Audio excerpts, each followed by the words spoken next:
Warum hast du noch nie eingeladen? Ich weiß nicht, mag es lieber als Gast. Echt?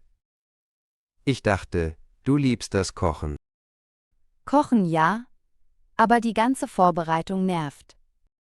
Verstehe. Ich finde, Gäste bringen Leben ins Haus. Ja, aber der Stress ist nicht ohne. Vielleicht zu zweit einfacher? Arbeitsteilung? Könnte klappen. Aber wer macht dann was? Ich dekoriere gern. Du kochst? Klingt fair. Und wer macht das Aufräumen? Ach, aufräumen. Das geht dann gemeinsam. Okay, dann koche ich wirklich gern. Perfekt. Dann bist du bald Gastgeber? Vielleicht? Wir probieren es mal. Und du, Gastgeber oder lieber Gast?